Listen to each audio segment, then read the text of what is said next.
Good evening, everybody. We are late. 8 minutes late, to be precise.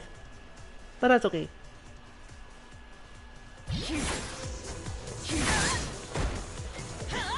Today I'm going to be playing more casual matches. And even though it's called Sandbag, it's not really sandbagging in the sense of I'm not even trying to win. This segment is when you play a character whose execution you know you have a problem with in some way.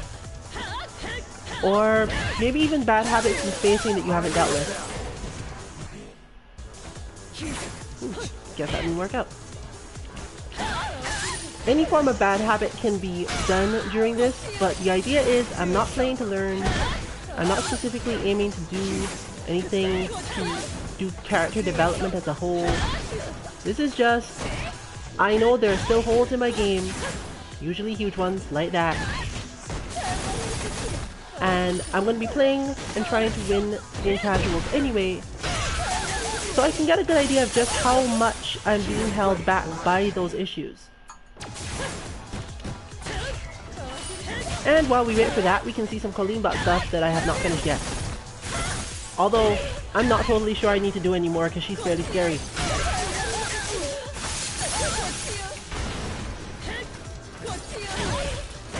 So I also won't be working on my full-on Colleen style, which has some stuff I came up with recently, but again, that's not the goal. So I'm not pushing for trying to figure out how to do meaties, which meaties to do, whether or not I want to avoid meaties altogether and play in neutral. We're just gonna try to flip matches, assuming that we can get any matches.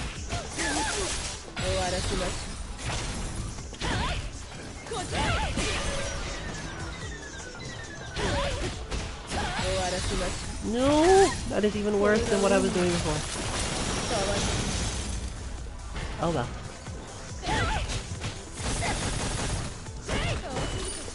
Looks like it's gonna take a while before I'm ready for this. And that is precisely the point of the segment. And hopefully, in the future, when this loading time is supposedly better, everyone will be able to benefit from that, and streams won't be so tedious? Tedious isn't quite the right word.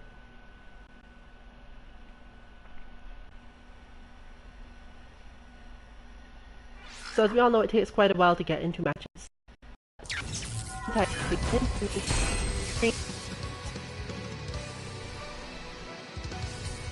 So the Vega matchup is definitely one where Colleen doesn't have a lot of good in, a lot of what responds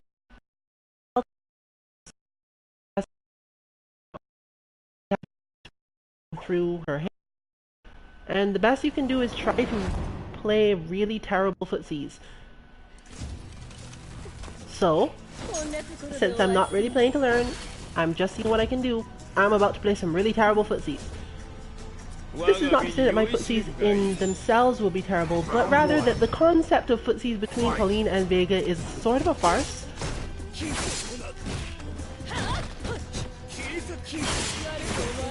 Both of them are just going to stand out as long as they can and poke and do weird things and hope that, oh, this is working for me now, so I feel better.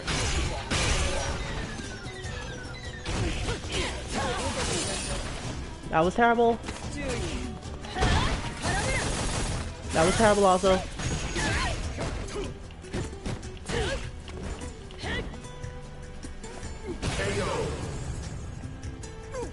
So, once again, because I'm actually trying to play at my quote-unquote actual skill level, there will be rounds where things go way more well than you'd think for my rank points, but this is because if I'm allowed to make my own concept of myself, I'm probably at least a gold player, but not too high into gold.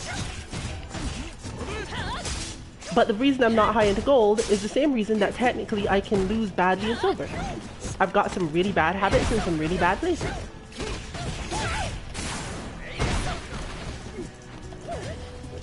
And the opponent can figure those out and deal with those holes, and then I'm in trouble.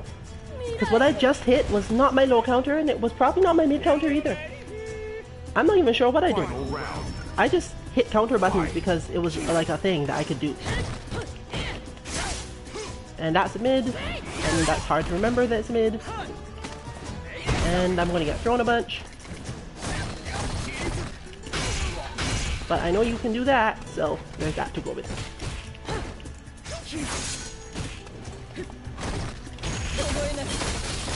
Ooh, they didn't stun him. And I didn't get the air throw. Now I'm sad.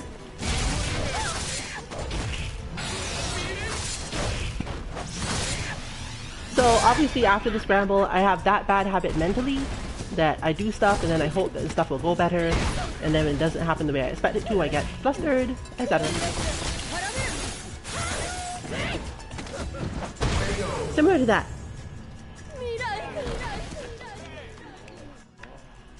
You lose. So if you've wondered why you're not getting out of bronze, it's basically because what you saw happen in game in round 1 isn't necessarily repeatable if your opponent does very specific things.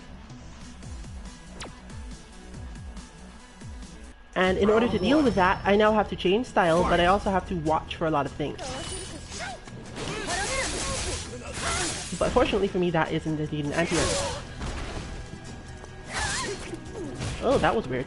Actually, no, it wasn't, because again, I hit the Blue Mary style counter instead of the rail counter and died.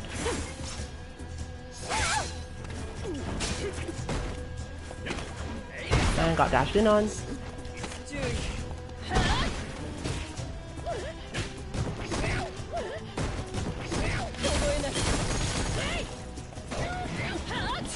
And he's really hard to air throw out of those.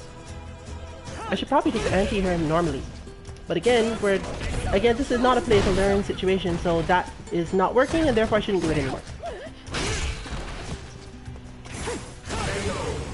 So you can see there's a bunch of flow that they're predicting that I'm going to do. And I should move around those things and do other stuff, but I'm not confident in it because I keep on hitting the wrong counters, and I am flustered because I know I'm going to hit the wrong counters. So again, I have to go back to playing terrible quickly because I just hit light punch again. But I actually stopped myself in a way because I knew I was not going to hit the right thing.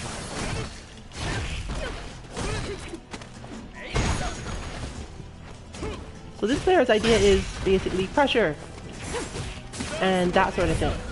And it's a really good idea because the way my defense works ends up being terrible.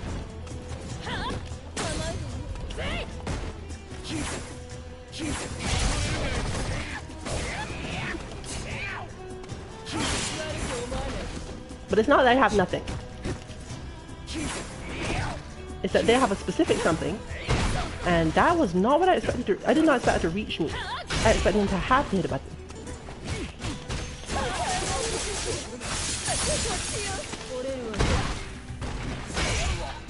Aw. And there we go. Once again, going for the air throw with no chance of it actually working. You lose. So now I've got that in my mind as another bad habit that I should add to the list. I have the tendency to try to air throw Vega when I probably could do something else. Presumably because Colleen's air throw and Chun-Li's air throw are either slightly different, or when I try to do it with Chun-Li, because her own jump is so floaty, the scramble that happens afterwards is either more in my favor or just a bit easier to feel out. Especially since Chun-Li can fall and instantly do EX Bird, therefore basically making it safe. Your opponent would have to be ready on a different level of the scramble. I'd have to read them, and I'm still going through the whole "these are the wrong buttons for my counters" problem.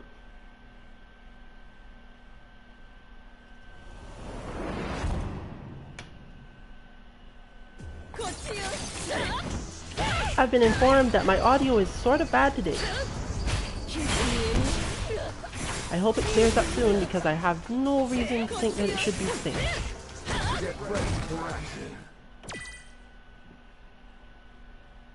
I have a fairly good internet connection here. I tend to get matches well, but the startup of the matches to actually connect to other people can be a little slow, and sometimes that will happen.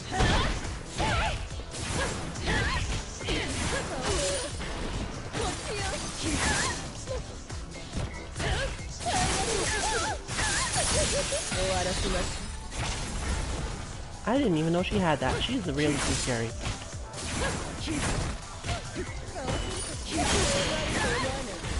That was weird.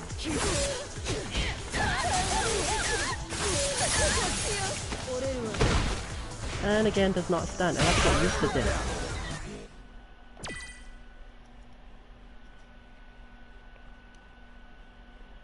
So the better question would be, what should I have hit instead of the air throw? Not specifically because I intend to grind it, but maybe I should. Maybe I can just consider it something that I don't need to keep sandbagged for any reason. Because the analysis of the match that I just did, and possibly the analysis of the match I will do later, is that while I did have some issues in neutral and some issues in predicting what I should actually do in very specific spaces, it was mostly that once he went into the air, I responded poorly.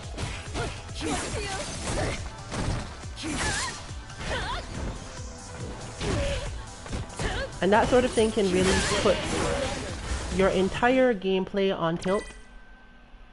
Because psychologically, that same sort of thing happens, and the psychological issues of this game are much harder to get out of yourself. They follow you all the way up to, I believe, probably Platinum. There are Platinum players out there that are still having issues with missing something or doing something out of muscle memory that they feel they shouldn't be doing, and that can get to people. Realizing that you keep doing the wrong move even though you know exactly what you were supposed to do, or at least in hindsight you know what you were supposed to do, can be a real problem.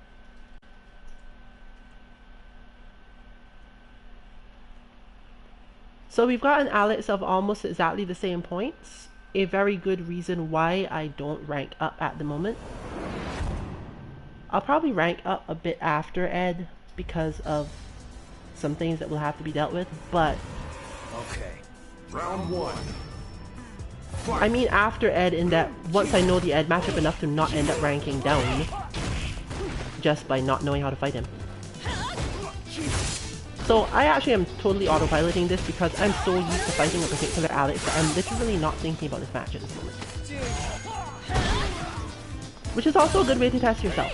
As I've mentioned before, just autopilot and see what you end up doing. Because it's really useful to learn what your concept of neutral is when you aren't thinking about anything at all. Like I'm doing my meter watching wrong, I'm literally watching the wrong meter.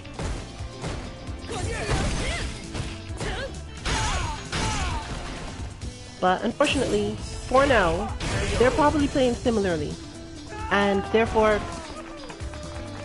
because I'm autopiloting, because they haven't figured me out yet, Round two. this happens. Fight. My timing on that is bad, and as the result, I lose a ton of life. I know the spacing for that, but against Alex it's a bad idea. So against this specific character I shouldn't do that way.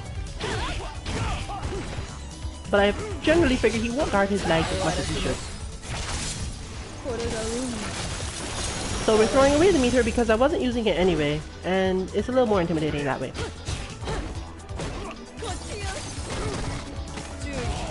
There we go.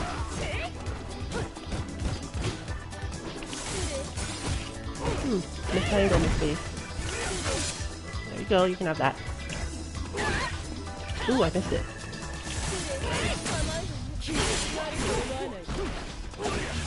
Alex player, throw attacking after that sort of thing. Oh, there we go again. You may remember from the last version of Sandbag Casuals, I did not respond properly to that at all. And I still don't know what it is. So let's hope that we see this player do a lot more overheads and terribly destroy me.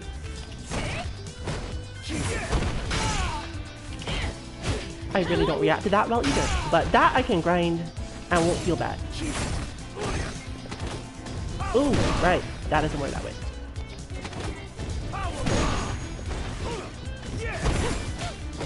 Actually, I don't know what kind of hit that is either, but I presume it must be airborne.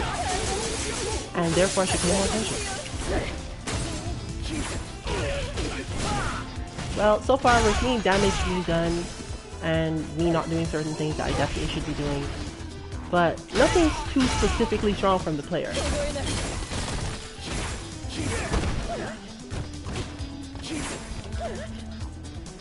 They jump a lot more than I expect, and I could probably anti-air them, but the space they jump at makes it look as if I should be doing something else, so I don't. So from their side, what have they realized that I do too much, and what is getting them a win here? Nothing specific. There are habits that are bad, and then there are things that you aren't doing properly, and different problems to solve. Like, constantly V-skill in neutral? Not really the same problem, because I could just do this instead. I'm glad that reaches as far as it does. Because this is how I handle Alex with Chun-Li. There's a specific spacing where Alex doesn't really have much he can do. You can just keep him out by spacing yourself really well, and he generally sort of collapses. But that, for example, is a different bad habit. It's actually a bad habit that I try to throw that, because when I first learned to play her, that was something that for some reason I felt like it worked more. But now that I've learned to space myself correctly, that doesn't happen. So we're going back to not doing that in neutral and doing that instead. Oh, that trade, that's useful to know. So I have to be further out before I go for that instead of that or that. Oh, you dropped it. Ooh, well done. Makes me wish I had done ES Parabellum there.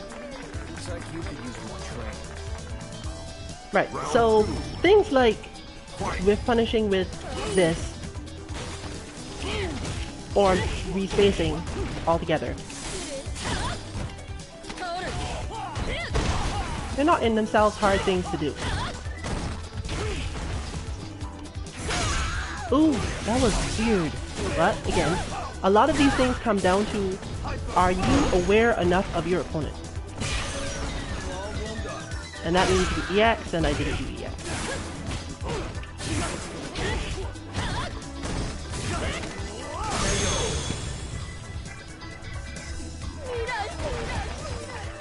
So, you could have defended, could have done less movement overall, could have tried to control neutral better.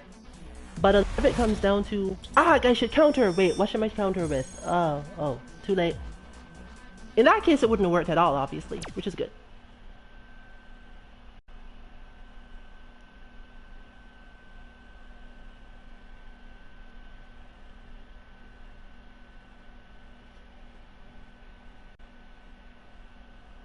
Unfortunately, it takes just as long to get back to where you started.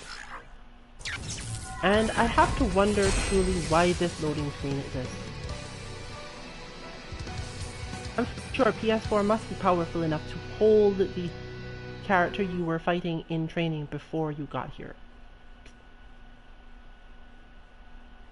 But there is some gateway stuff that's going on. And again, I counted completely wrong, even though I technically expected that.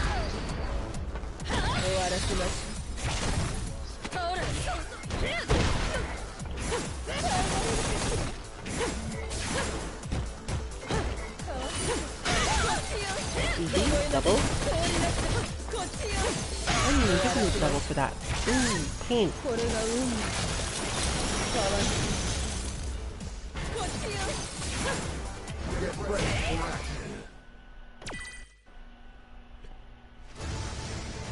Another fight is coming your way. So, hoping for type of opponent, but since Alex and Vega are relatively rare, I'm not really expecting them to pop back up.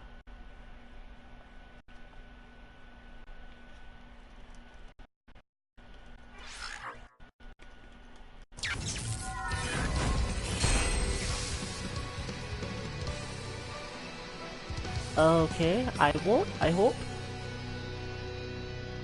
Now this is supposed to be a good matchup for Colleen. But again, there are some problems when it comes to bad habits, and more importantly, stuff that has not been ground out correctly. Round one. So the first thing you should probably do in this matchup is try to get in on Dalton from the air and see where the opponent tends to put themselves.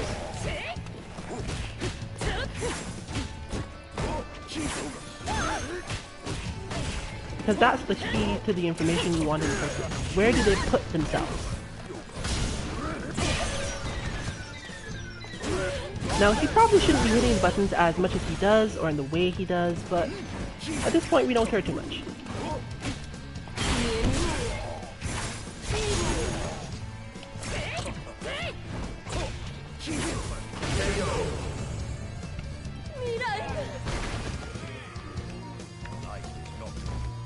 So I could just defend a lot. In fact, I probably should just defend a lot. And see if I can get close enough that this will hit him. Or at least if I do EX, once he goes into the air, that I'll get it.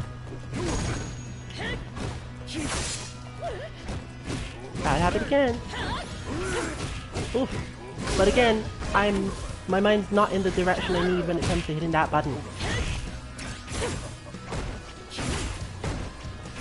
I'm not sure if that's a low. No, it can't be a low. Right. So again, too slow. Still not hitting what's supposed to be hit. Still dying terribly as a result.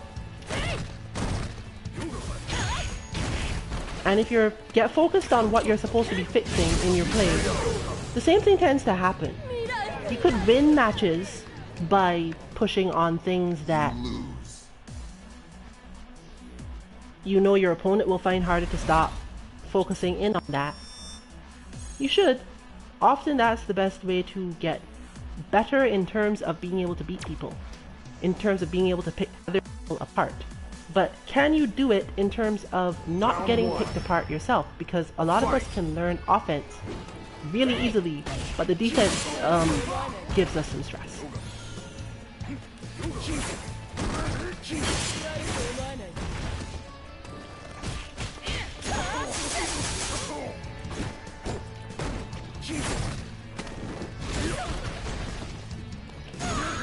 Ooh, that is a... Wait, is that a low or did I just do the wrong move? Okay, wait. No. This is the one. No. Wrong again.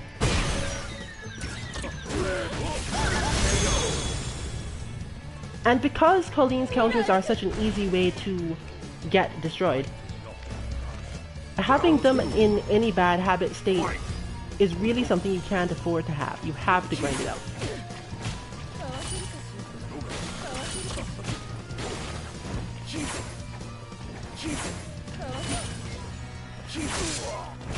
So we're pushing him back a little bit here, just aiming to see if we can get a particular setup done.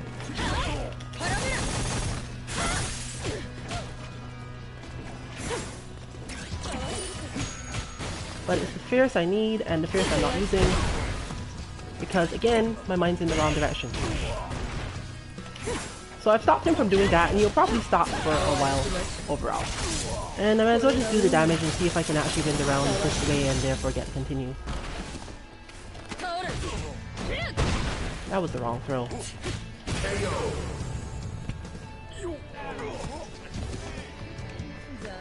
Final round. So I didn't even get to use the V-trigger. So yeah, we're back to this.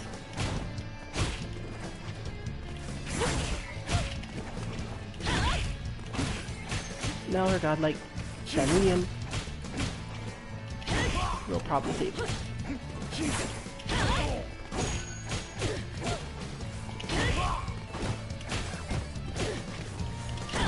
No, I can't dash twice, have to do it normally.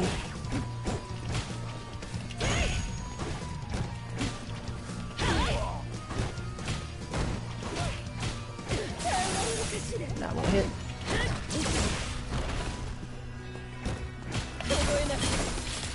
And that doesn't hit that weight.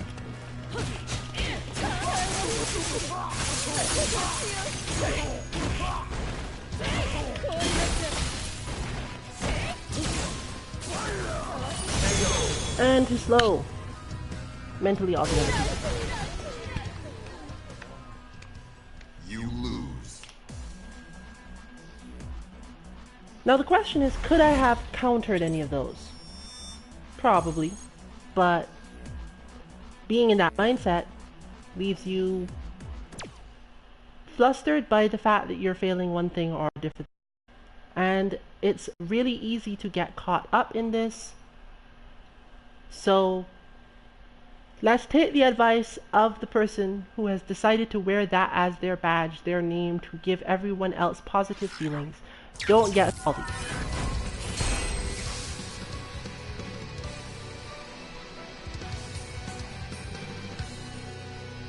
So this is around the level of play you should be expecting from yourself when you're unfamiliar with your character, or when you have something that's making it too difficult for you to think about your emotions correctly, or speed up your plays, and therefore you end up on defense, and your defense is terrible. Because that's what happens to most of us. Our defense is terrible, and we get through by learning better offense, mostly. In fact, it's part of the reason why characters who have poor offense are not usually as popular.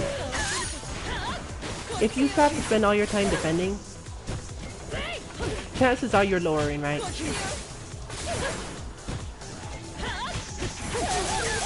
This isn't to say specifically that pressure characters are easier to win with, because once you get out of a certain level, that feeling goes away. In other words, pressure characters can get up to near gold much faster than defensive character players for the most part, if you're new to the game.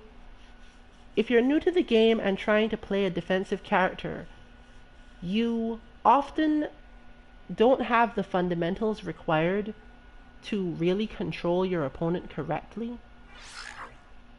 Colleen is not actually a defensive character, which sort of makes this worse. I seem to recognize this name.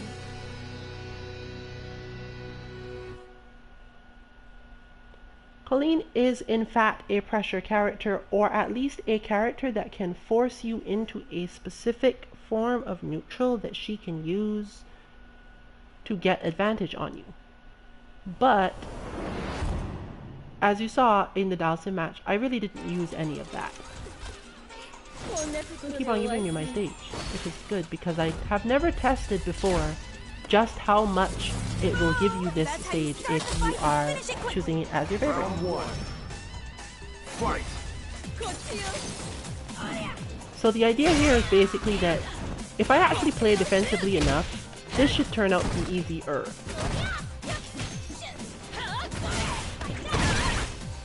But at the end of the day, I'm still going to have the same overall problem. If I'm not hitting the right buttons, it'll get bad for me.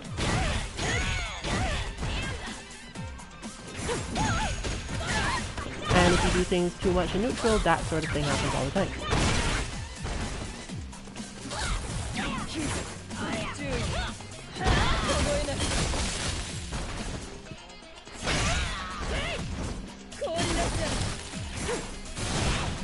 So really, the way this should be dealt with is to not do a bunch of stuff.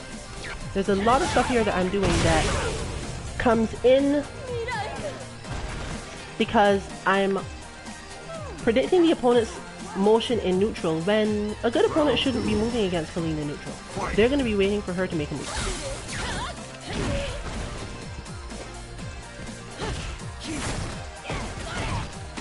But I have a Lara player I played against enough to know how this goes.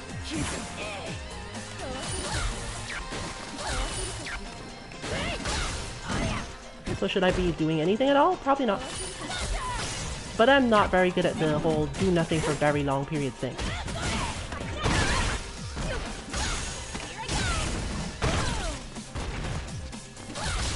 Oh, and I failed to wake up.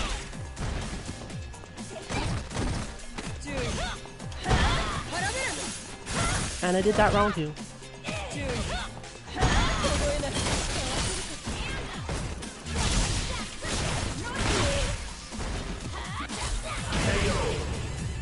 Now though, that since you can't backdash out of that, it's easy to get clipped that way. So this is more so what I was talking about before. Even though I'm still playing wrong in terms of what I should be doing, because you have to know how to defend her stuff and get out of the pressure after the defense, the player who is lower in rank can defeat players who are technically higher than in rank and move up faster, because they can do stuff like this, zoning Lara, which is a thing that I dislike in general. So they're gonna stay over there, but I have the life lead, so fine. They can stay.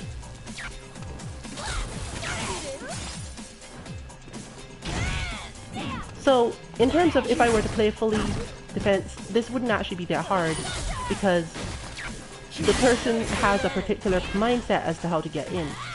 But note that, again, this is about fundamentals. You have to be able to play neutral and annoy someone enough to actually make use of that. Enough to frustrate them and gain the advantage of them.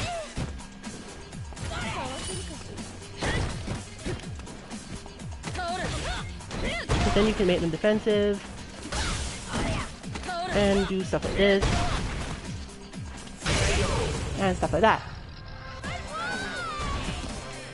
But note how different the fight looks now when I'm deciding, okay, fine, I'll just stay neutral, that's fine. I can handle that.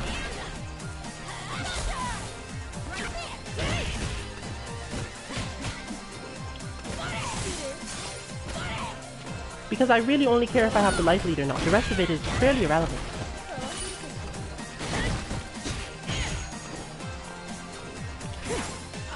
Oh good, an empty jump. That's a good sign.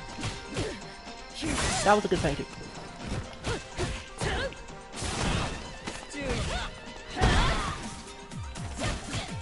That was decent. Not really what I had in mind though.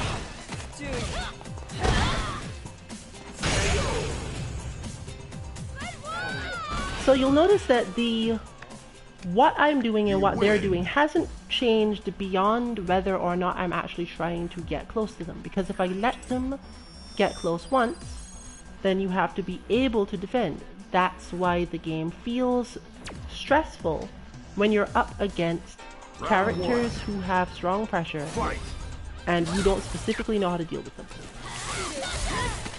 Ooh, missed it.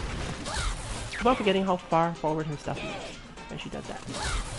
Okay, so now they're like, okay, I've got the life lead, I can do stuff now, but their spacing isn't one that is necessarily so terrifying that you have to worry about it. But you do have to worry about that. In fact, sometimes it's easier to just get hit by the clap and then wait for the setup.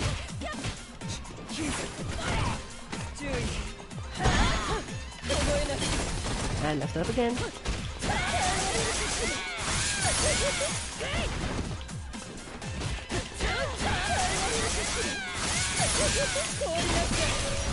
And frozen.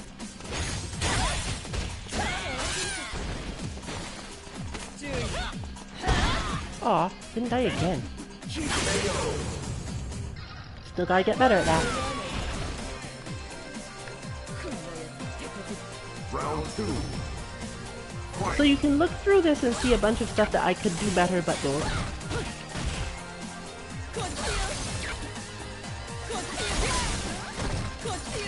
Learning to time that, for example, would help a lot here. But I could wake up and have ways out of that, it's just that they feel a little unnatural for me at the moment. Why did I not block that? And that was meant to be over. Ooh, that didn't work.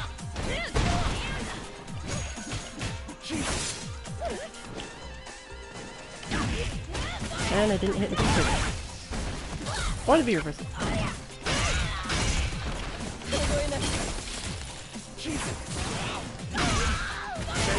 So, as you see, it's again a matter of not controlling the neutral. But why am I not controlling neutral? Because there's a pressure move they can use that makes me basically annoyed, and as a result, things go slightly poorly.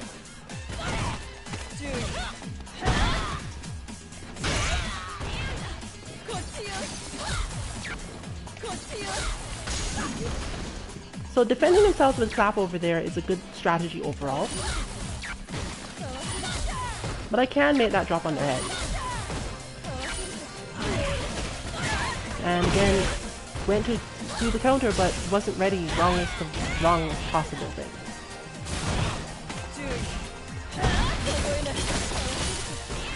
And that is supposed to be super, but again, haven't trained it enough. That I have trained, so they might be a little bit upset. Oh, nope, there goes the idea.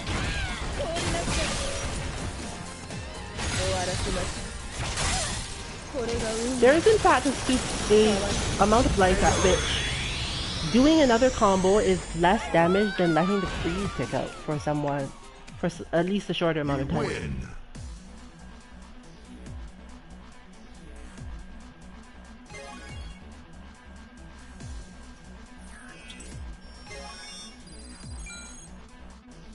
Ooh, fight money.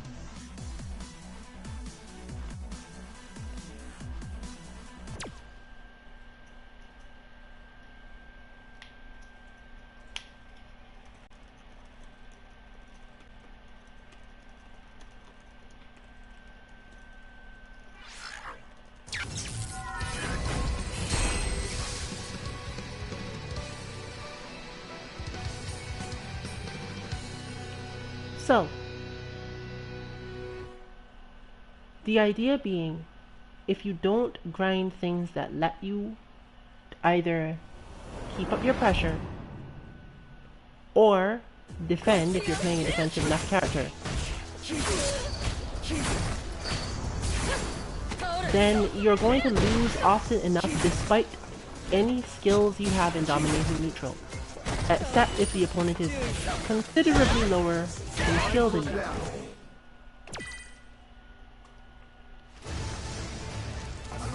So for Colleen, if you make the incorrect decisions based on certain moves, certain spacings, if you haven't gotten it into your head that this thing must be done in order to retain advantage, you may not be able to progress very far. Another character who has this problem very often is Birdie. All the Birdie players out there, you have my deepest sympathies, because playing Birdie properly is relatively difficult if you are an offensive player, but once you become approximately Super Silver and you have to learn to play Birdie defensively, it can become something akin to a nightmare, because not only must you make the read, you must make the read on your defense. Oh, well, didn't get the stage again, but I'm just happy with this one. So the problem with Akuma is that you can be zoned out correctly, and therefore there's an issue for long-term play. Once your opponent has the life lead on Akuma, again, you have to worry about it. And I wasn't ready there, and I wasted sync and had the other problem there. So all of these little things add up and put serious difficulty in how quickly you can solve your problems, rank up, cause people stress. I haven't built in that either. And that one's still running a little short. But you can see that the interactions that are happening are mostly not about whether or not I'm playing well or they're playing well. There's not a lot of neutral going on, and not a lot of heavy decision making happening either. Either one of us is dropping our combos, or one of us is doing silly things. That's basically it.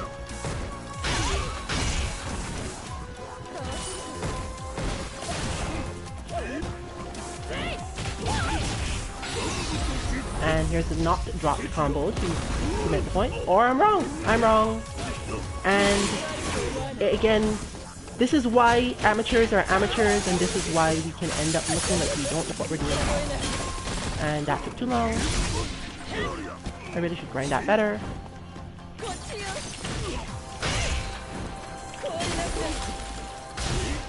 Ooh, that was a good one.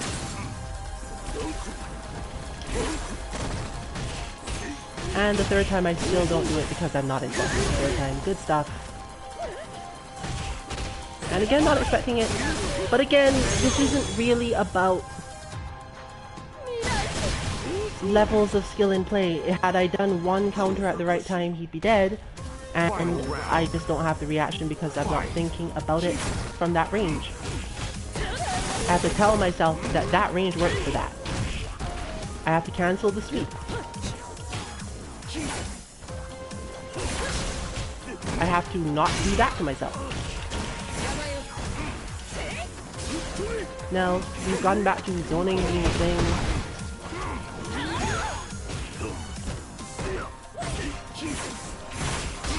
Ooh, the low.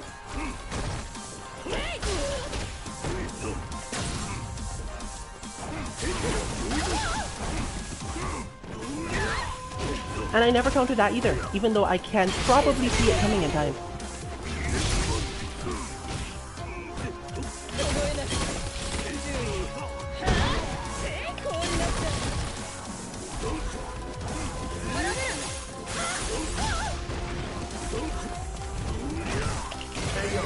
Oof.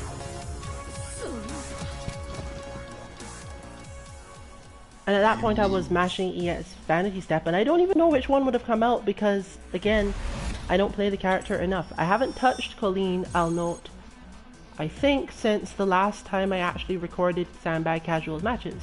Which is the point, that I don't practice Colleen between these, so that I remain bad.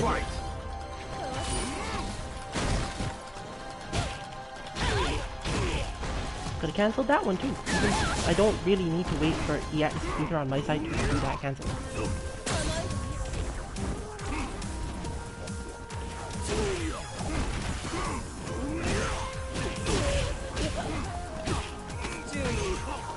Oh, you've got your stuff on, at least.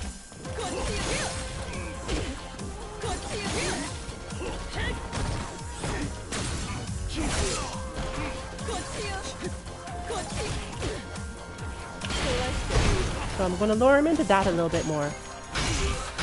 Oh, it still didn't cancel it. You can even cancel on reaction, it's not that hard.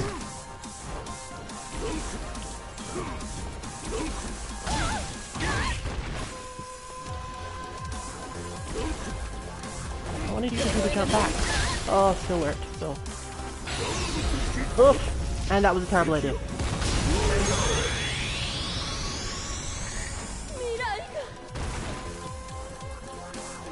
So I should have just like thrown an ice ball or something. It would have been a way better plan.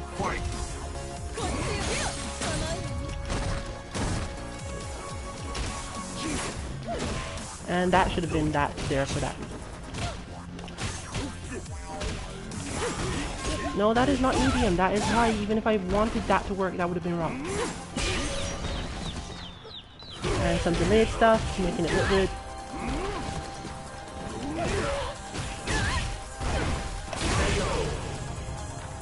And hitting everything wrong in every direction because, again, no grinding, no mental state required for it.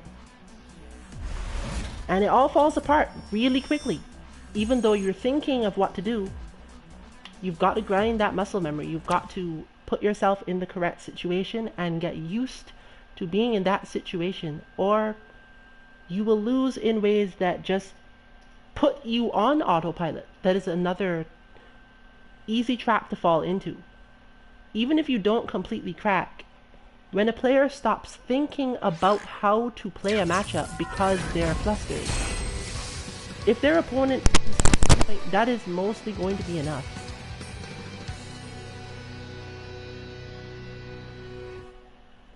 Sad part is that I really like Colleen, but you can see there is no way that just playing ranked matches is usually enough to get you through what you're trying to do unless you are really naturally inclined to play the character.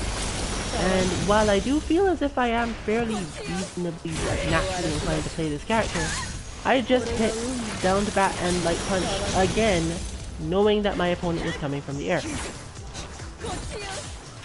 Because I simply can't adapt to that as quickly as I want to.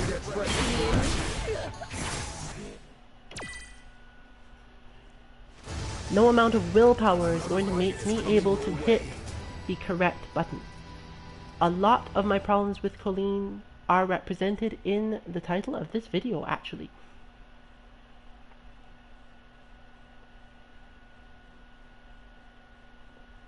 The concept that everything I want to do is reversed. Everything I think I should press the opposite. Hello, birdie player, did I just call you out of nowhere?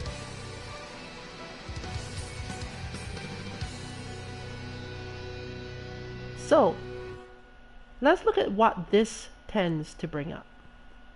He's exactly equal in level, but way higher in, well, I suppose that technically let's give me the benefit of the doubt for a bit here and say that our rank points could be equal. Or not too far below. Round 1. So what am I looking for here? That was the read.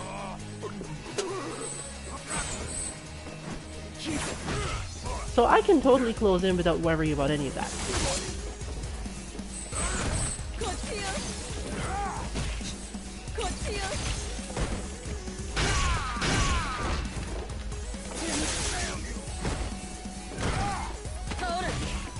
And if you do it Chun-Li style, there's a specific range I can stand at where I can just use Parabellum and it'd be fine.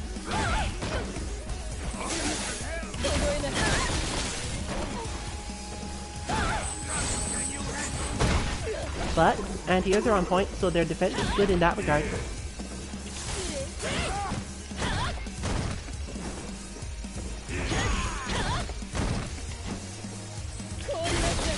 And it helps that I have the best jumping medium kick, jumping heavy kick in the world.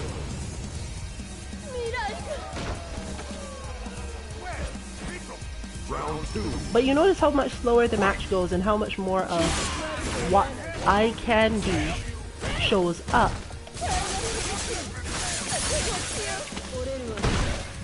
Purely because Birdie has to be able to defend and he doesn't necessarily do so right now.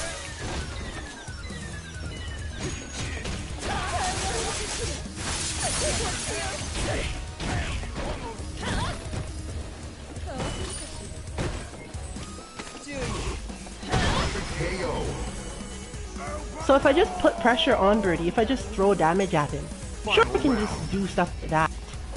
But is that really me being good? Is it me getting better?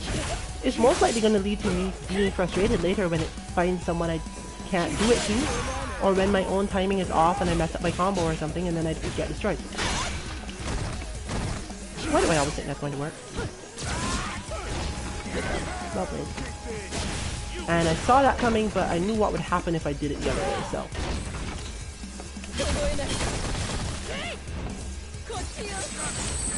Ooh, well done. And I did not think you were going to chase that down.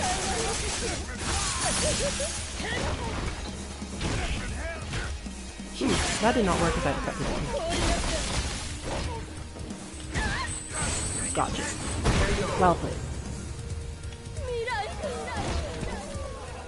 Because they're used to be jumping, and they know their own normals well enough.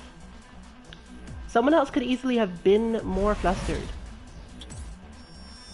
and cracked under just jumping in pressure. And that happens to a lot of us. We jump because we think the opponent's been knocked down for long enough, and nothing good comes of it. Wow, that does not count as a projectile. That is useful to know, actually. And this time it made him do the round one.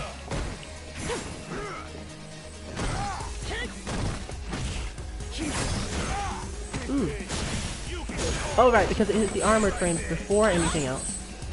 And it works out. Sniping kick won't help here, because I need sniping kick to get him to hit things so I can do this.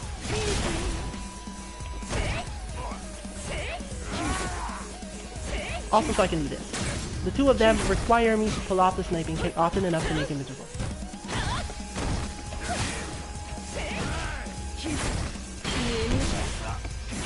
And maybe he'll stop using slow normals to deal with me. Wasn't ready on the reaction, because again, don't prime the character enough. Why did I expect that to work?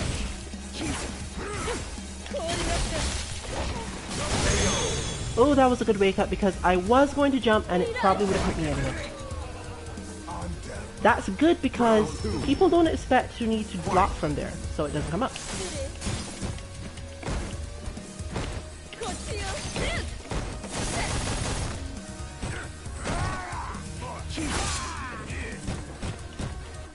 The defense is good, so I should start going now. That was a good response to that.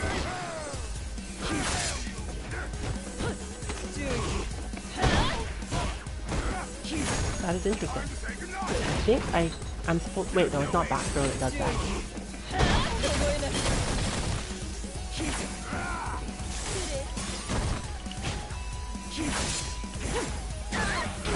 Oof.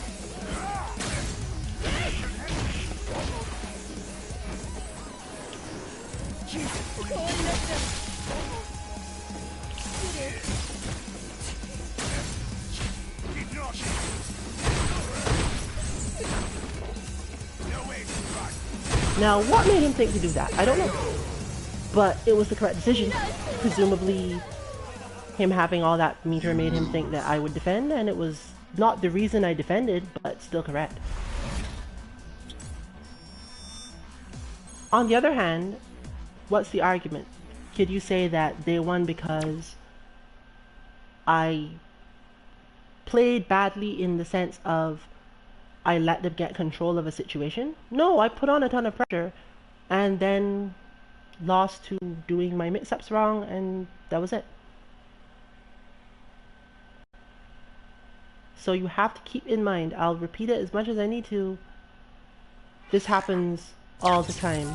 There are very few easy solutions to it. It's too mental for it to have easy solutions.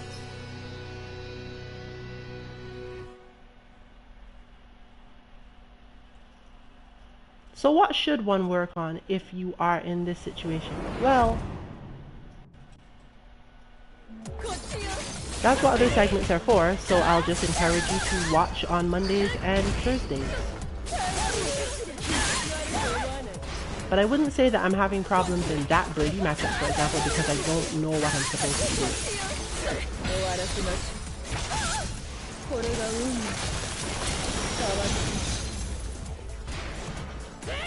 And this is one of the reasons why our bots exist.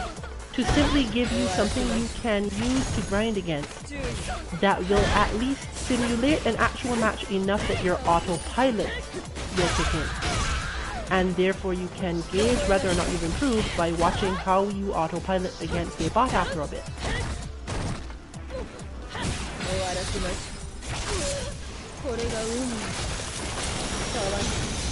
And usually that's what I'm testing, because if I don't just autopilot against a bot, I might actually learn something.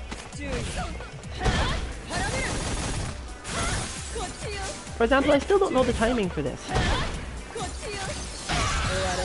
I could just probably use the V trigger button that I specifically have for this purpose. But it's fairly important to learn to do it the other way.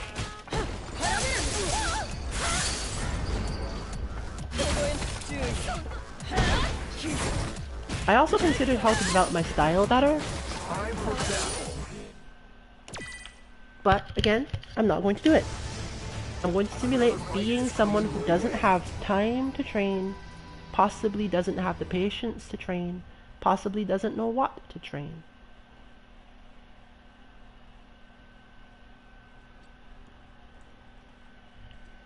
Because I'll grind Chun-Li habits and combos for 3-4 hours at a time. But for the sake of this segment, I don't touch Khalid. He's back, ladies and gentlemen. And I bet you I'm still gonna try to air throw him.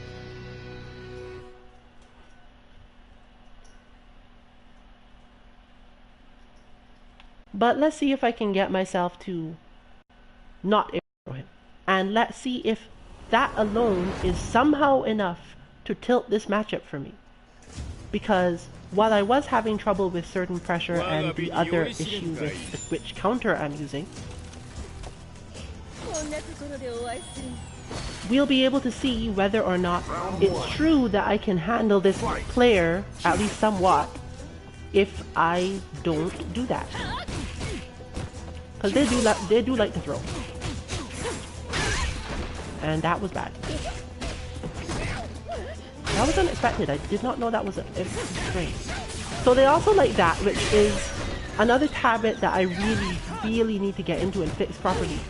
Because people delay their neutral jump just enough that I could just like instant air throw them or something, but I don't. Even there, he does it. I don't know why. Maybe he thought I was gonna get knocked down.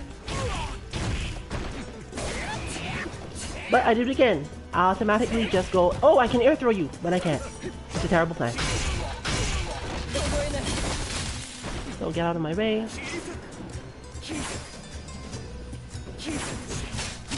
Ooh, the cross up. And again, that happens. You get flustered because, wait, something happened that I didn't expect. I've never encountered that particular moment, and things get terrible.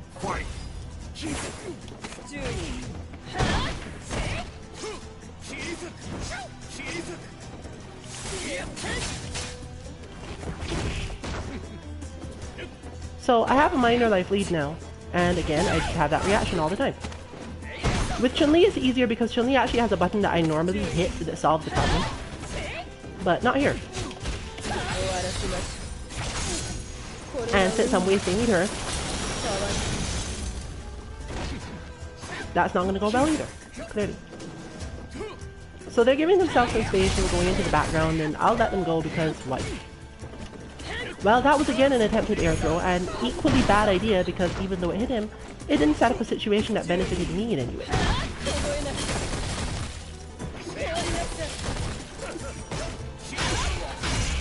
Didn't cancel.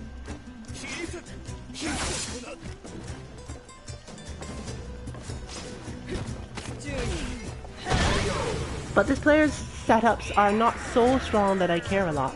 And since they went into the air less, I didn't have the same problem.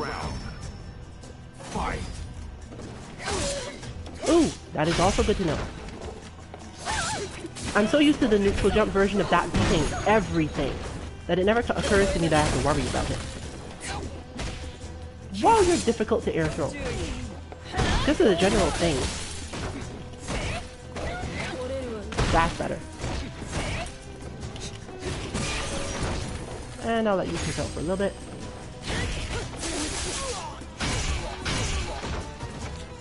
No one expects to stand in the same position. That was a well-played trick, as usual.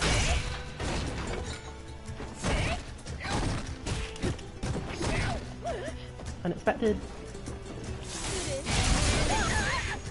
And well-deserved, but also didn't work out in their favor.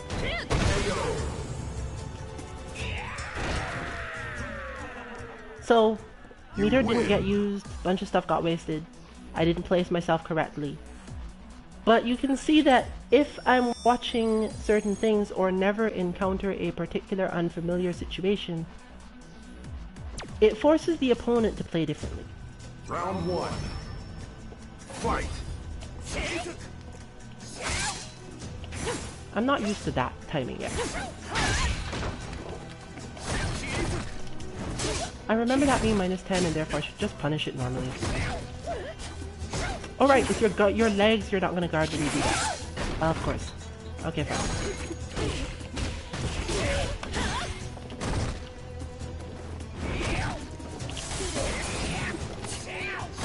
Nope, that air throw is just not going to work. Is it? No! You have to be patient and accept that that is not going to be the way you do this.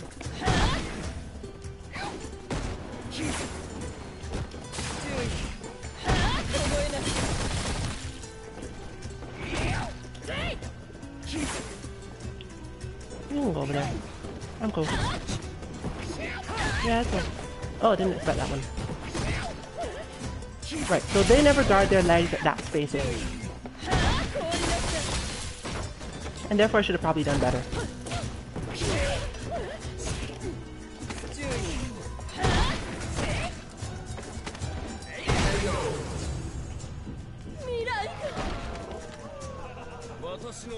You have very, very shiny cloud.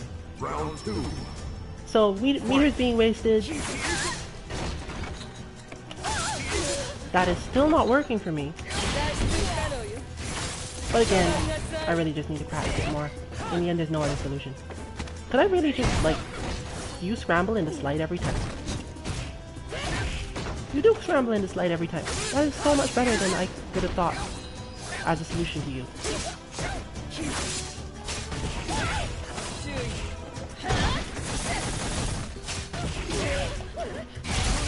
Once again, not really attacking their legs even though I should.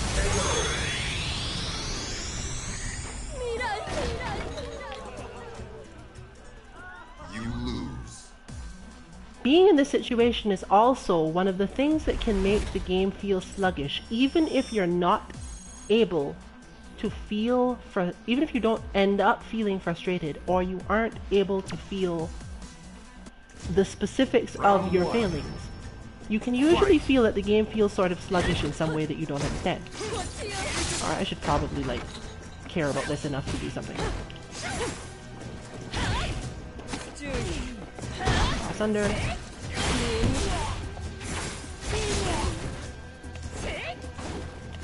You really do that slide in that spacing, huh? There we go. And again, I shouldn't have done it. It was a terrible idea. It failed every time before. Why would it be a good idea now? But it was still done. You did guard your leg. That was interesting. That was so not what I expected you to do right there. Oh, I guess they guard their legs just long enough that it matters. Now, what can I do that matters if you guard your legs exactly that long? Probably nothing. Vega's good walk speed is a great boon here.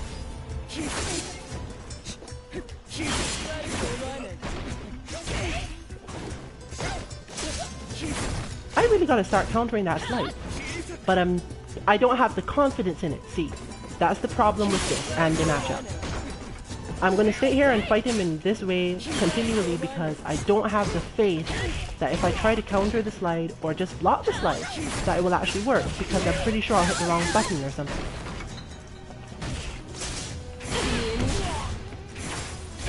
And that will be terrible. Like, outright depressing or something. So he's fishing now to get his V-trigger into super. I should probably fish to get... Oh, good. We've gone past the V-trigger into super option.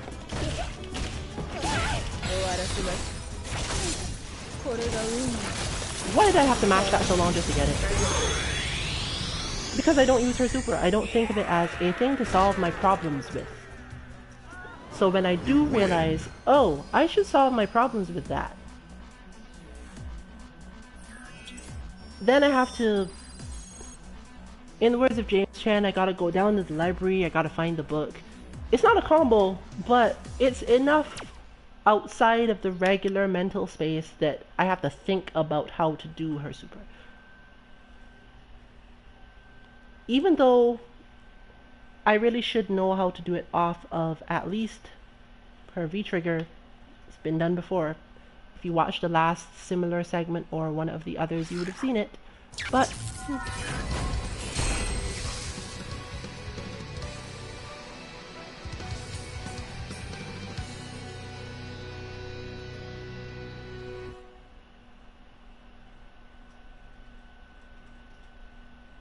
so what should I actually do here?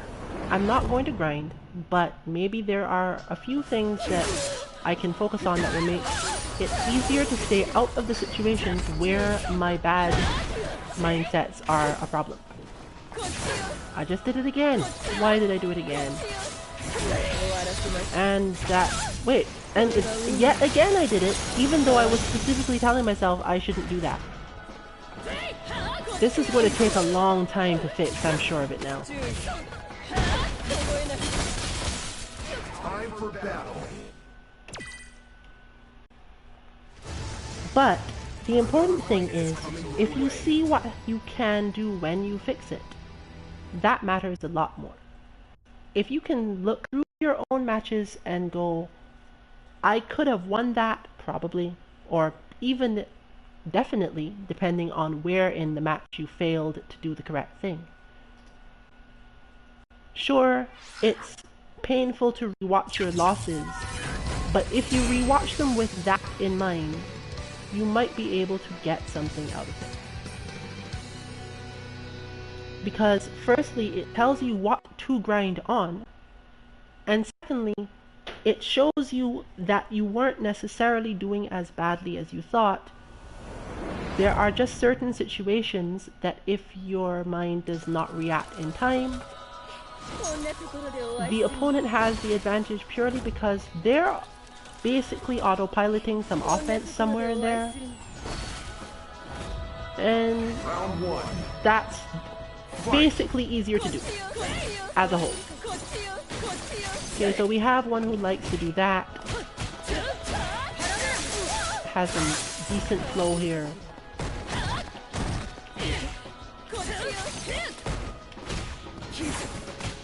So how do you beat Colleen when she's doing this? I've actually not bothered to explain this to anyone. In the Colleen mirror, it becomes fairly silly. But in the Colleen mirror, the button you want is this one. It makes the opponent Colleen stand at a particular range and think in a particular way. You can't just abuse it, obviously, but it'll make them do certain things that you can deal with. They'll tend to attack lower with lows often, and then you can counter those lows and make them miserable. Basically, try to kick them in the head and wait for them to do something about it. Round 2. And see if you get anywhere from that. Fight.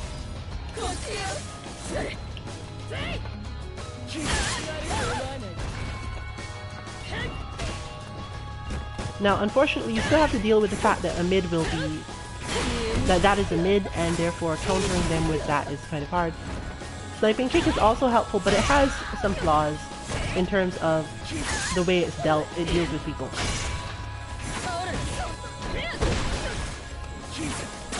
So what we want here is the neutral jump, the overpass. Oh, I failed the overpass, so I got comboed. Ooh, did not expect that one. So again, I really want just the heavy kick. Okay then, that was properly done.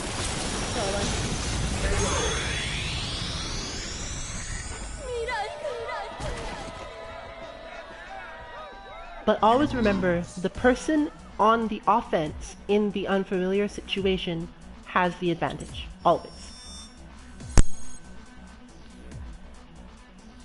Because even if your feeling was, I'm going to defend, the problem comes when you have to figure out when the situation is over so that you can decide to stop defending.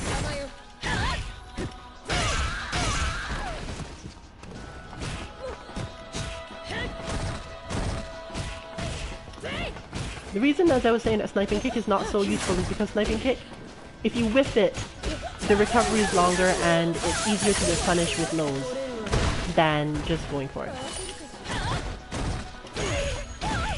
I'm still not cancelling that.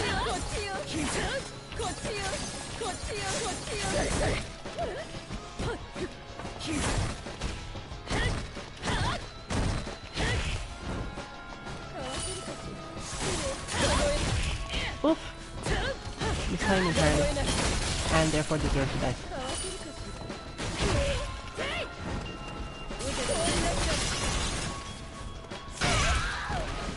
Unfortunately, I get nothing off that, and it's easy to just deal with me that way. The reason why one doesn't use the vanity step, for any of you who don't know, the vanity step does not in fact help you because light and medium vanity steps actually require you to be fairly close to your opponent when you start them, or they don't reach as far as you'd want them to. You have to do that, which, while effective, only works once or twice. So after your knockdowns, you don't want to be relying on that sort of shenanigans for your knockdowns. Again, against this particular person, I could do that. Maybe it would work out repeatedly. Maybe it would give me a win. But then what?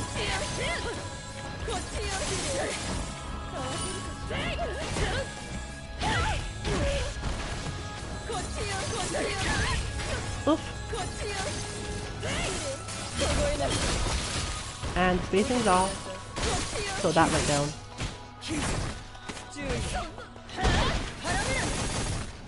Still don't have the timing for that, and therefore dead.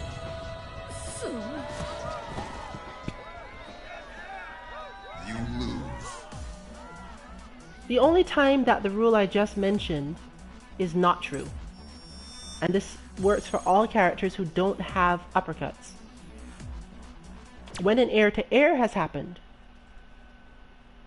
especially an unexpected air-to-air, i.e. an unfamiliar situation, the defending player is normally the one at advantage, because the attacking player, or the player who decides to try to hit something anyway, usually is not as confident in their spacing as the player who has been hit. And the player who has been hit is in their defensive flow to begin with, so basically they don't react to what you're doing, they react to where you are. They're not the one worried about whether or not this thing has hit them. I still think that's strange that that actually counters that.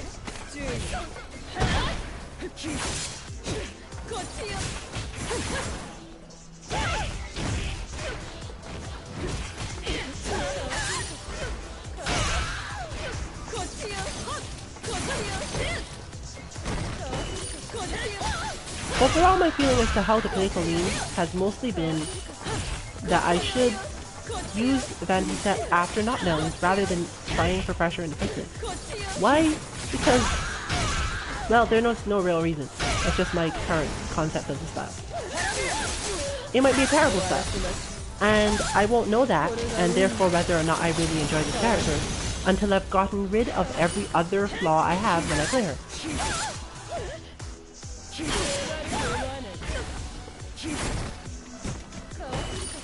Because this is supposed to be crouching light punch after this. It's not difficult, it's not rocket science to just not throw and do that instead. Well, that was a terrible idea, but throwing would have been a worse one. There's no spacing at which you think to yourself, this is a great plan. Time for battle.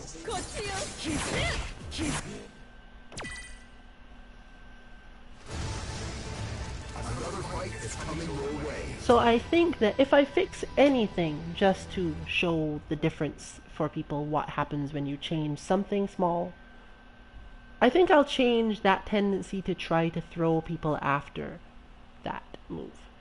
Because it only works if your opponent has a relatively wide crouching hitbox, has not tried to walk away from you since you started the move itself, and normally they have to try to hit a button on top of all of that. And why would you do that after being hit by that? It worked early on because people would wonder, well, how plus is this? What can she do after this? Can I just hit her? She used to hit from she can hit from fairly far out, and therefore that actually become a good idea. But really, there's no reason to not just defend. And therefore, as the Colleen player, there's no reason you should ever, except on the hardest of reads, hit anything other than crouching punch.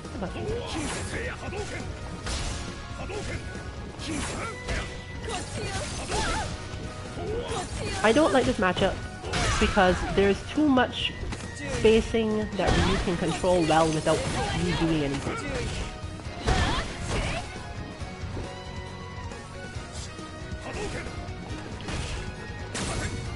Right there, for that moment.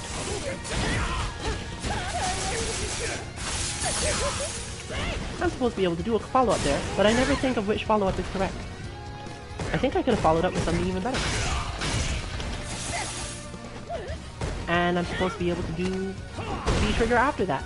But again, I don't practice this character on purpose. And you can see, you can really see what difference it makes, both in offense and defense, when you just don't give your character enough effort.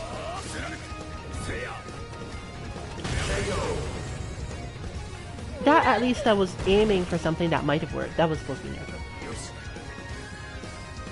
But it cascades. The entire effect of it can turn into a real downer on your playing style, because I could have learned so many more things in those matches. I could have done so many more things in those matches.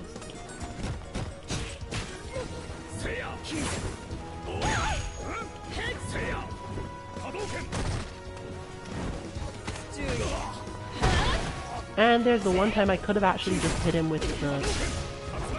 and didn't.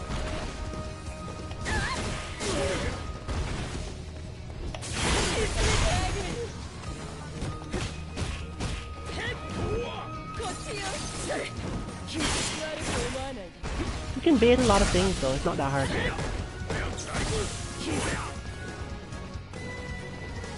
I'm not even mad at the running away thing anymore.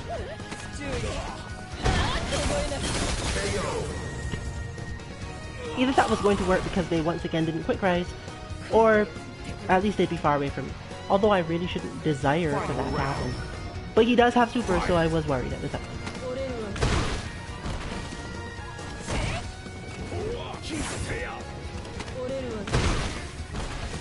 So right now, we're going back to playing just straight, quote-unquote, fundamentals. Spacing myself at the very specific ranges. That was not supposed to be that twice, but okay.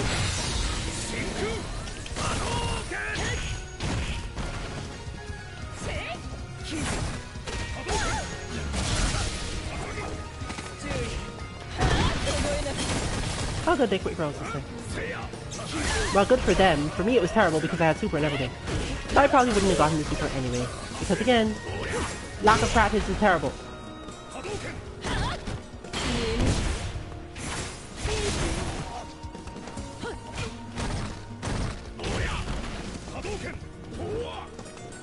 So they're gonna throw a couple more Hadoukens, and I shouldn't have done that at all.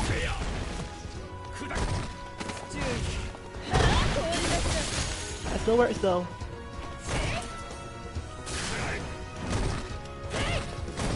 And I failed to punish the sweep, which is interesting. Because again, I wasn't really expecting the sweep to happen, so... But here's the... Why do I punish sweep with sweep on clean? Surely there are better options. And surely I should grind those better options. But, here we are. Round one. Fight! It's not as if EX legs or some equivalent would have solved my problem. Did it again.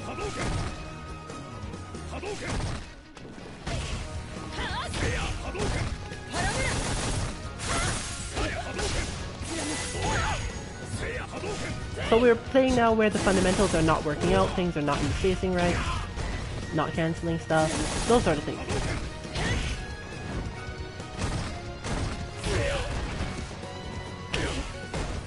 Did not actually expect you to do the cross-up given the situation you're in. Jump back failed. Empty jump was good. So what do I do if I really want to get out of this? Totally different things than I was doing. Could have just defended more. Could have gone for more counters in specific spaces. But when your game plan, when your entire game flow is a mess, you often feel as if you can't do anything at all. In fact, you have to give yourself a lot of space and patience to recenter yourself after every time you've messed up something.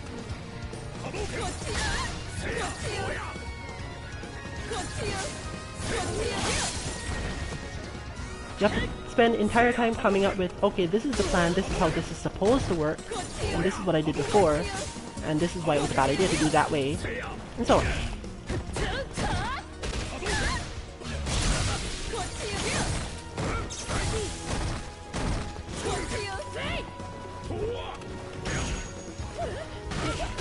Ooh, couldn't walk under in time, and that's going to take a lot of damage, but really, this doesn't usually give me the feeling that the match has gone into a state that I can't handle. It's just a state that I don't know how to get out of. So once again, a very good you are not finding enough is when you end match and you've had full meter for a while. If you couldn't do with it, unless you were probably playing Zangief, you really need to put more effort into figuring out how to keep your character in the space they need to be in and with the pressure you need to apply to them. If you don't, you're basically just wasting your own and your opponent's time. In this case, that's okay because I'm specifically aiming to do that.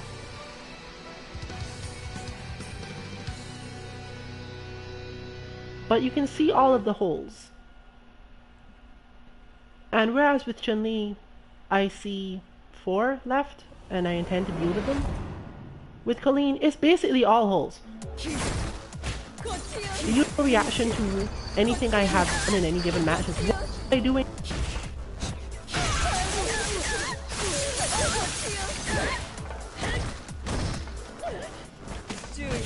Punishing sleep with throw is not better.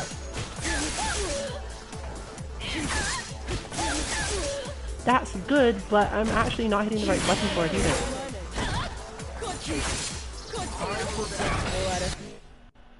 Let's not. Another fight is coming your way. Pros have 2 things that most of us don't. Good fundamentals and the ability to quickly assess how to use a character and what they need to grind on. The other thing they obviously have is time to grind on it. But we can all get somewhere at least by attempting to emulate them as much as possible, and while we would not end up at the pro level, it doesn't necessarily mean that we can't make some good progress, because the situations that they are looking at to make them better are much rarer and require skills from their opponents that are much higher. Round 1. Fight. So, I probably should just stand here and defend most of this.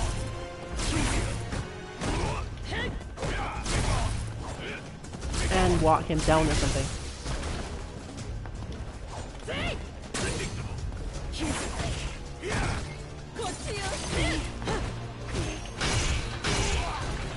Actually, no, that string works. And when I'm not in the mood for dealing with that, and I think my opponent is going to try to walk backwards or something, you can always use the light kick after me. That way. Leads to nothing, but still useful.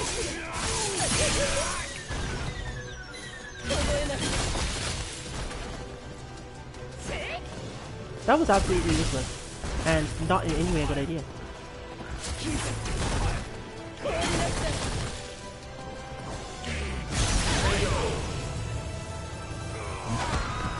Please, all Urian, remember that doing that to Colleen did not work.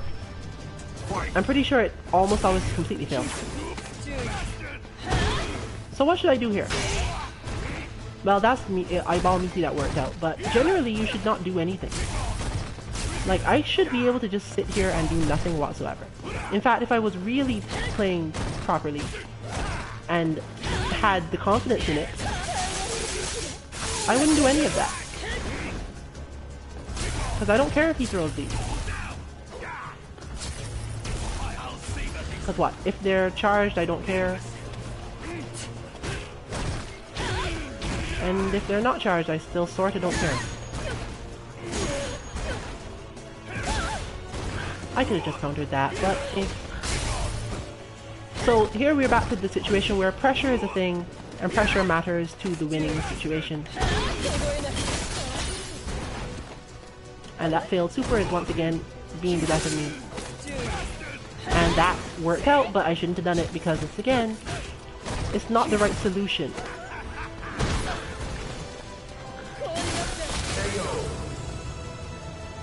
And that only works because of how Urian jumps. You win. You can end up feeling like, oh, well, that went better, but it didn't really go better. I did the wrong things and they worked anyway. So all my bad habits that I should grind out managed to still let me win. Which is probably not even good for you as a player or as a person.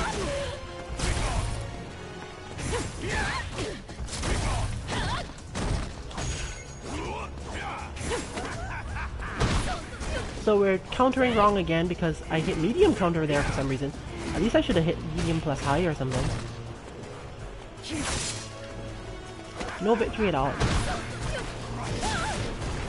And went for the medium high there, but again, took too long to actually think about it, and therefore didn't get it out. Because remember, that is frame 1. Had I been ready enough, I can react even to Violent Sneak. And I know that they like the neutral jump mix up, so I could have done a bunch of stuff. But didn't, again. Because my mind is here hovering over buttons going, which one is it I'm supposed to use to counter what again?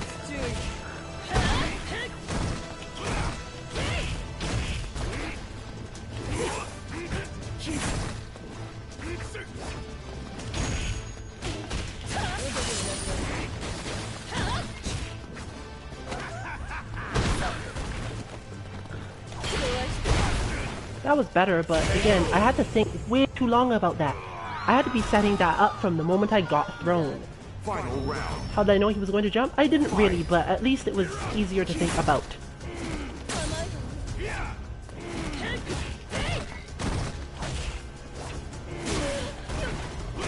Right there, I was actually thinking about it, but didn't do it.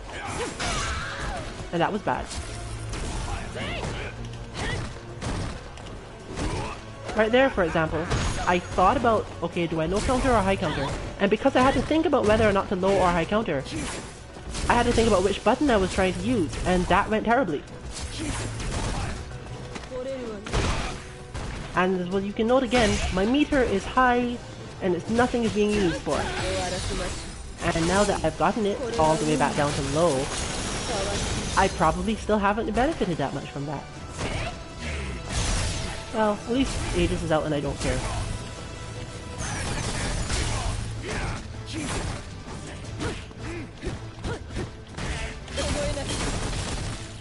That's confirmable, but you'd have that to be ready, which I was not.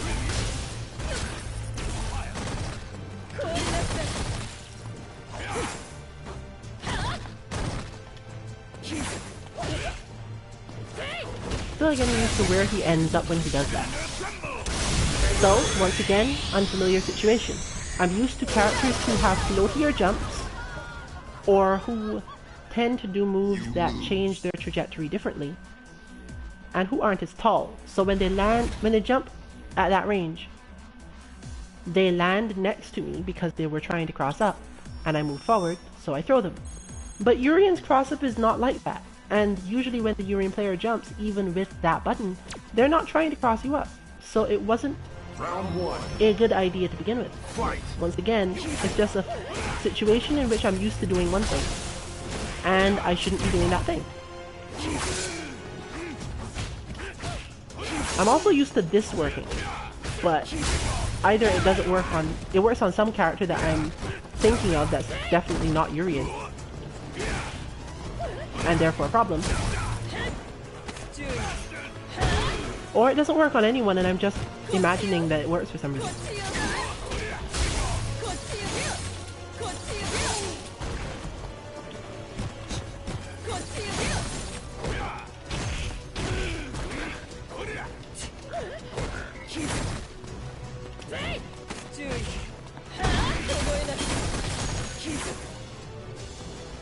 So they're trying to set up some stuff. And it wasn't a terrible idea what they did overall.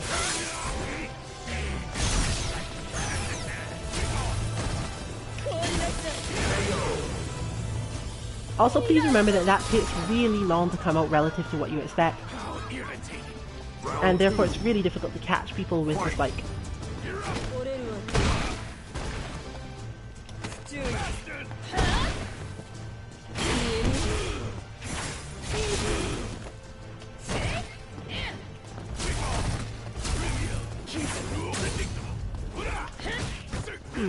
Wrong one again.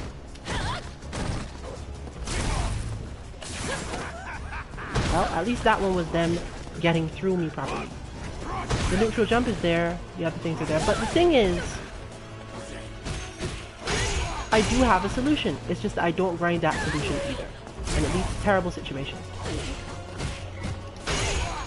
On Chun-Li, if you jump at the correct time, that will never become a problem for you. Also, I have ways in on this, but again, not really thinking too hard about this. Ooh, the armor.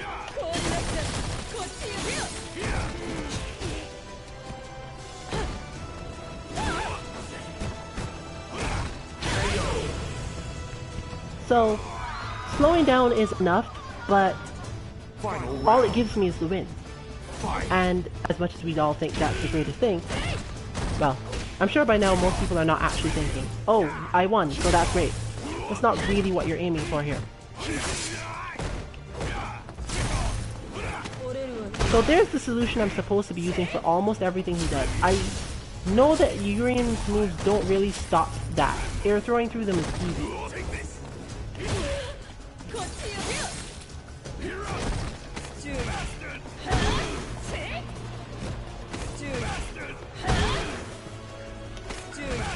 And I can do this because, you know, they're sort of defensive. The crush counter, bait it out.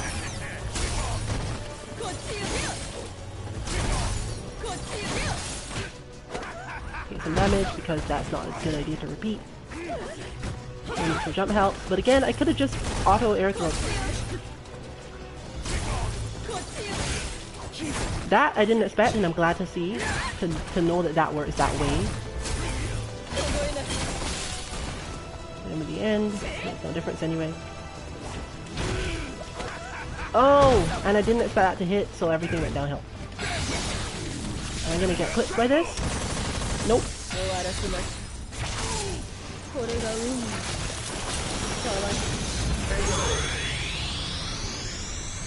So how they feel about this match, in the end, I don't know. You win. Should they feel good or bad? Again, I don't know. I'm not a Urian player. I'll ask our Urian player what they thought of that match at some point. But for me, all it shows me is that the holes still aren't fixed. And I don't know what will happen if I don't fix them, other than that I will continue losing, that is.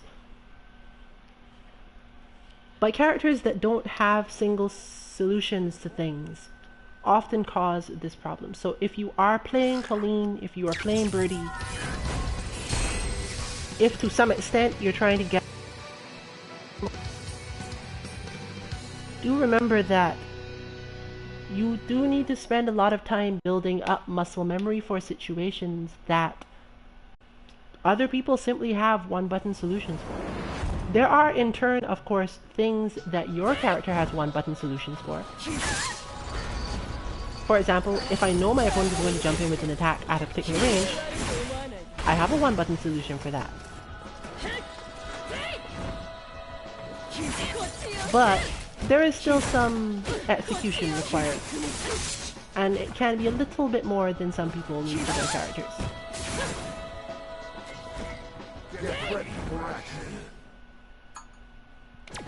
Normally I would take the 4, but since I expect this to be the last match of the stream, I'm gonna wait for something more.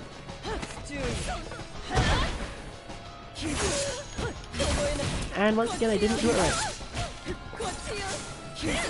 So I think if I fix anything, it'll be that. Because for some reason, probably because I play Chun-Li, I'm ending up hitting like kick at the end of that, even though there are no kicks involved, even if I did the whole combo. They do say that if you play too many characters at a high level, it can cause you problems. There are not a lot of people who play more than 2. 2 can be hard enough if the 2 characters are similar. Interestingly, playing characters that are similar tends to be more difficult than playing characters that are very different, because the overlap in the muscle memory makes things harder for you. Whereas if I were to pick up Zangief, as mentioned yesterday, I probably wouldn't have a lot of issues. There's no situation that Zangief gets into where I'm thinking, oh, I should do what Chun-Li does here instead. But unfortunately, Colleen has so many of the same concepts placed into her as a character, for those who are playing very defensive, that is, that it is easy to mistake one course of action for another. I seem to remember this name too, but remembering names isn't so strange. So, we have the Akuma.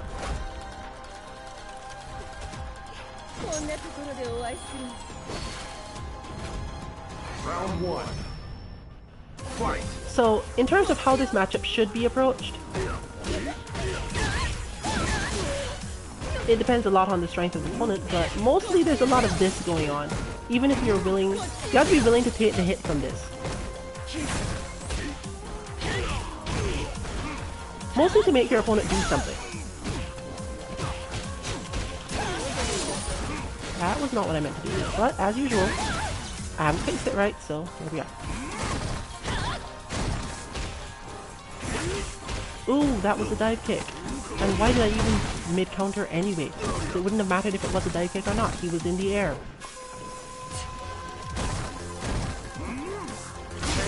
Well. So, that was basically just not waiting, not playing fundamentals, not playing strategies at all. But they dropped some of their combos, so I got away. Yay me.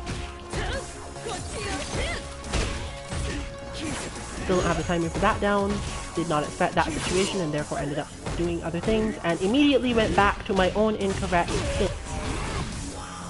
It's a very common problem. The situation has reoccurred, everything is set back to normal, and then you're like, what did I just do? Did it again. So if you're really heavily mentally aware, you can get stuff done, but you'll drop stupid things.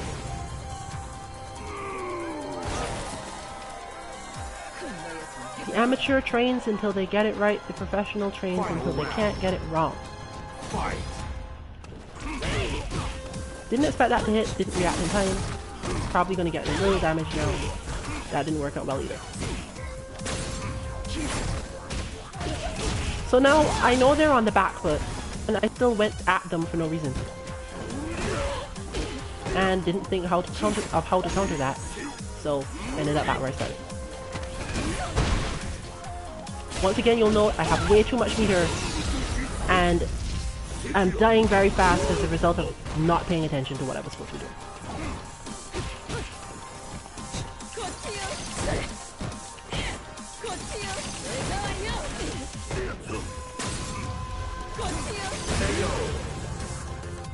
So,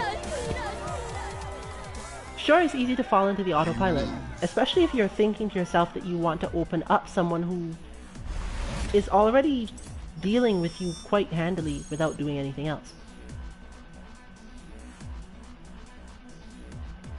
But that's not specifically a problem overall. I could have done differently. And Round one. what could have been done differently had a lot to do with confidence in a particular thing.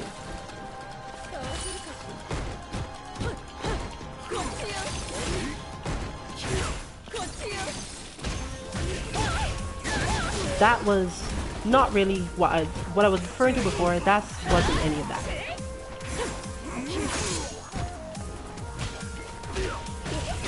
And I was supposed to EX counter, but my mind choked on what the EX counter was supposed to be, and again choked on the EX counter.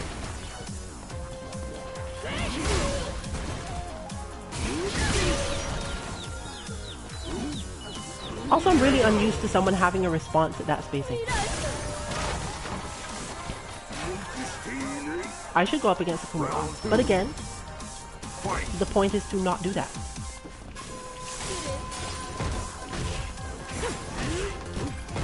Why am I still countering that way? That is not even the correct direction.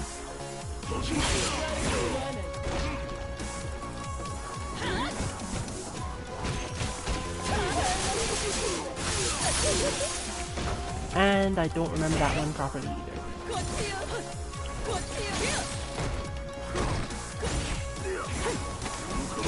So if I develop my style properly, I'm much more likely to use that sort of thing on wake up and therefore solve my own problems.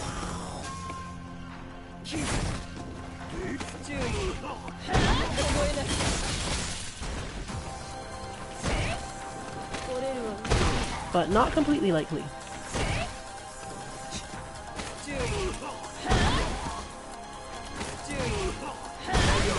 But once the opponent's on the back foot, you can read them, you can use that to walk in and throw them, that sort of thing. But that's, again, not really solving any of my Colleen problems. That is just playing my opponent better. Really helpful, but not necessarily really good.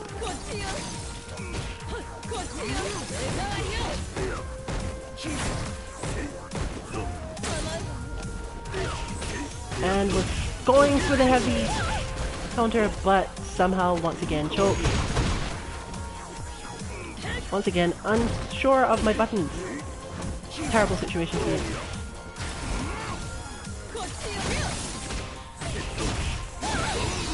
And once again, a well-deserved brutal death. Even if I'm not quite dead yet.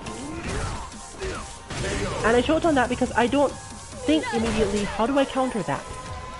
So, until I'm ready to grind counters on basically at least half of the cast, a jump makes me react with the right button because right overall, this is going to keep on happening. And since the current plan is to go yet another week without playing Colleen in ranked or casual at best, I'll play her a little bit to help out the other members of the 2MK group. And I know their playstyles inside and out, so that's basically going to stay the way it is. This video will probably be on YouTube. If you're interested in seeing what happens when something changes, put a request for some hole for me to fix, some issue for me to grind in the comments. I won't go into all of the options available for the incredible amount of holes in my Colleen game because that would take too long. Did we get one more? It looks like we get one more. I was expecting to have to wait longer and therefore have to end it. But as I was saying, let me know what to look into, what to train on. Another fight is coming your way. Once your opponent is on the back foot, you really don't need to do certain sequences, for example, because they're thinking already that they're going to react to something you're already doing. If you're cornered, you have ways around the situation. But it's simply a matter of building up all of that muscle memory for many situations and using that to push forward. We have a 0. We have a 0 with a cool Kareen color.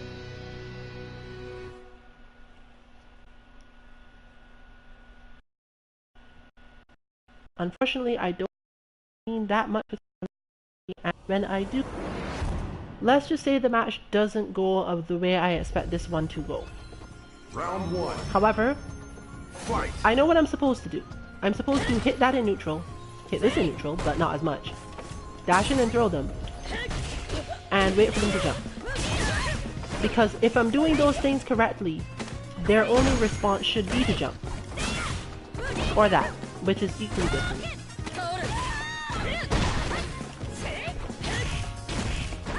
So when I think they're going to advance, so just hit this. When I think they're going to defend, just do this. Oops, missed it.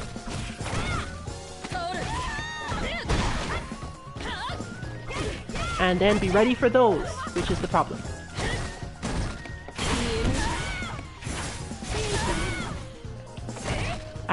I'm basically aiming to do everything I can to create a situation where they want to jump.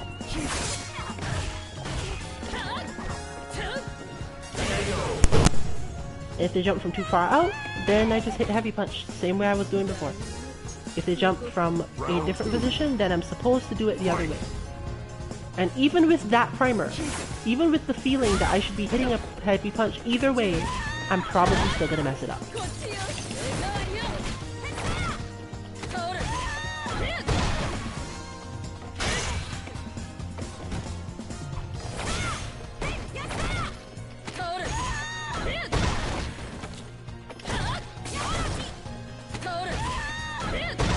Simplify your game down though, and things get fairly easy. As you can see. That sort of thing is the thing people mean when they talk about fundamentals. You win. You'd think, oh, that happened because that player had lower rank points and they didn't react properly. That is both true and not true. A higher level player would have recognized what I was doing faster and not just wanted to play the one player game, as they say, and hit buttons. Because while I don't like to judge people's play skills or play style, it is certainly true that this player, at least for that for that match, was way too willing to just hit Tenko and Orochi in neutral. Like that. So now they've basically gotten it into their minds that at least they should neutral jump from a 6 square range. But the neutral jump doesn't necessarily help you because it's not as if Colleen can do nothing. But there I am still messing that up. And they're increasing their damage and similar things. It's good, but it won't get you through many tournaments.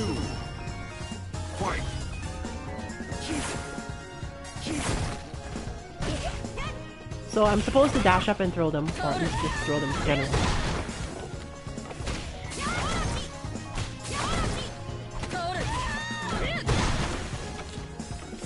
One could argue that I should probably do more damage, but...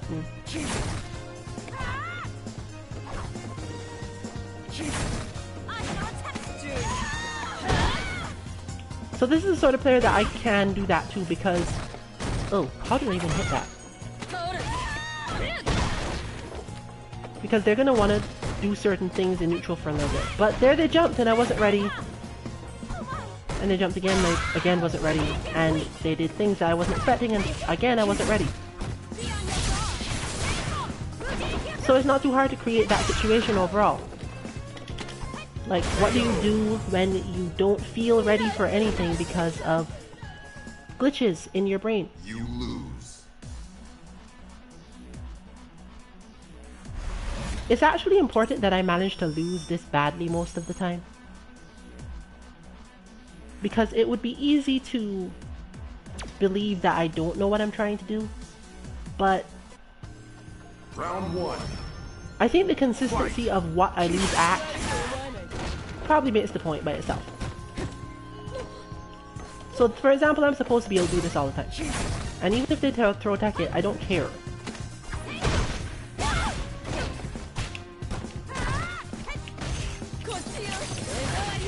Especially if they get into the feeling of, I can hit you now, and I do this.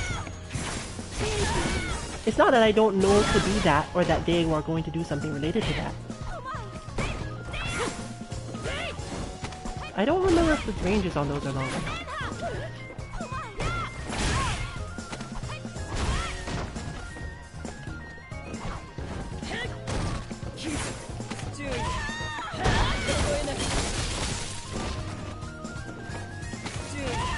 And I really could just like jump over them and do that because whenever I jump over them they expect the cross up, so I could just throw them. But obviously that wouldn't last too long, given that people just adapt. Round 2. Fight.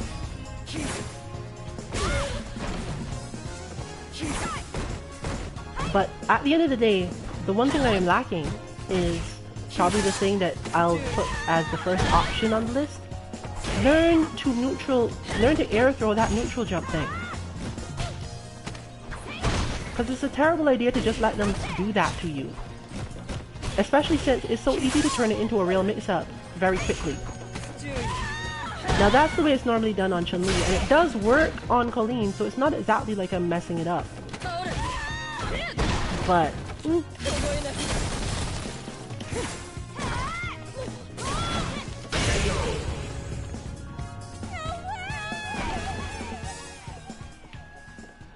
You win.